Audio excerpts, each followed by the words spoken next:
Pakinggan ang agenda ng inyong mayor para sa inyong lugar.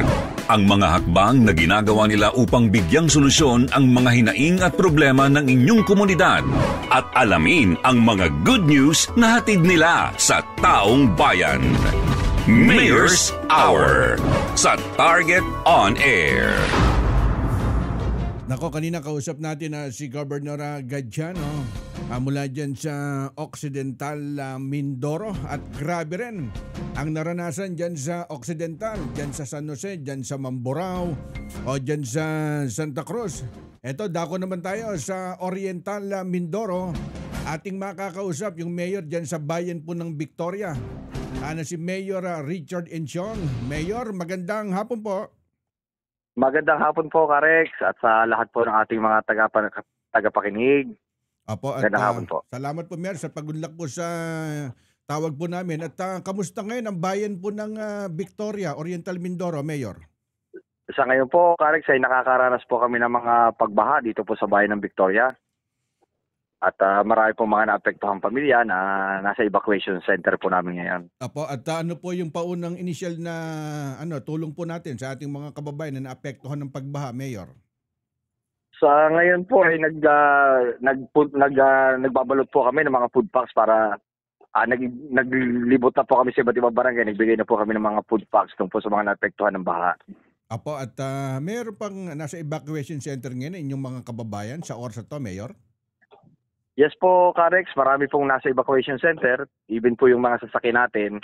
Personal ko po sasakyan ay naglagay po ako sa Kalapan kasi hindi po passable ang aming daan. Mga 10-wheeler lang po ang pinindumaan. So yung aking po mga personal na 10-wheeler na truck ay inilagay ko po sa Kalapan. Pabalik-balik po sila para magkakot po ng aking mga kababayan sa bayan po ng Victoria.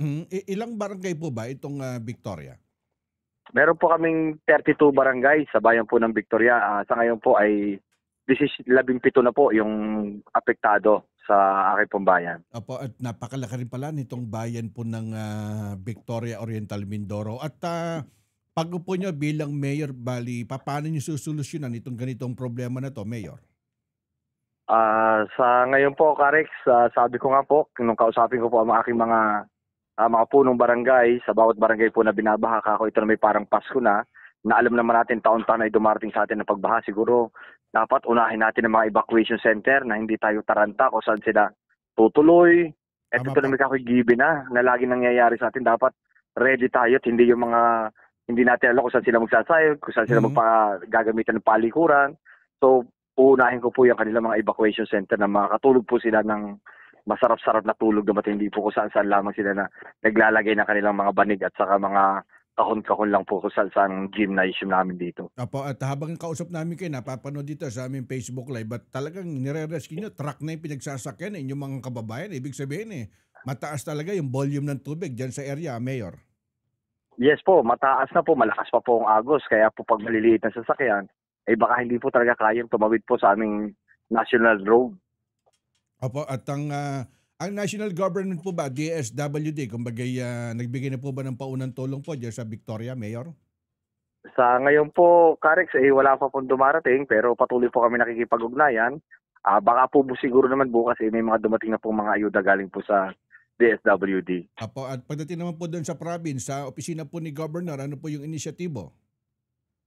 Si Gov naman po, yung pong mga visible naman po yung kanyang mga PDRRM mo namin, kita namin yung mga sasakyan nila, umilibot po sila. Pati po yung mga truck ng aming provincial government ay naglilibad din po ng mga na-stranded natin mga kababayan. Nag-aakot po ng mga na-stranded sa gitna ng baha. Apa. At nakikita po namin yung post ni Governor. Nag-ano na rin po sila, nagbabalot-balot na rin po ng mga food packs para ipamahagi po siguro sa iba't ibang bayan sa lalawigan po ng Oriental Mindoro. Yung supply po ng kuryente dyan sa Victoria, Mayor, kamusta? Ay sa ngayon naman po stable naman po kami kuryente, hindi naman po kami nawawalan pa po ng kuryente sa bayan po ng Victoria. Apo, at Mayor, nakikinig ang Palasyo ng Malacanang National Government. Baka meron kayong mensahe parating at para makatulong agad sa inyong kababayan na naapektuhan nitong pagbaha. Opo, sa ating pong mahal na Pangulong BBM, sa DSWD po, sa OCD po na nagbibigay po ng tulong sa mga flood control project. Sana po matingnan po at matugunan po pangangailangan din po ng bayan po ng Victoria. at mga relief goods po na pangsimula na kailangan po ng ating mga kababayan. Sana po mapadalhan po agad kami.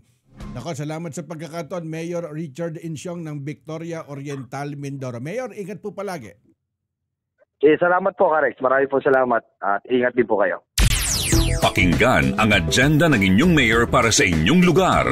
Ang mga hakbang na ginagawa nila upang bigyang solusyon ang mga hinaing at problema ng inyong komunidad. At alamin ang mga good news na hatid nila sa taong bayan. Mayor's Hour sa Target On Air. Yan ang tinig mga kaibigan ni Mayor RBI, si Mayor Richard Ensyong sa bayan ng Victoria Oriental, Mindoro. Napakinggan nyo kumbaga sinubaybayan namin to nung bago mag-election, election period. Unang takbo, Mayor Ibig sabihin napakaganda nung kanyang programa. At gagawin dyan sa bayan po ng Oriental Mindoro o dyan sa bayan po ng Victoria o sa province po ng Ang kagandahan kasi nito, kumbaga malawak yung connection ni Mayor para lalong ma-improve, kumbaga ma-develop yung kanyang municipality.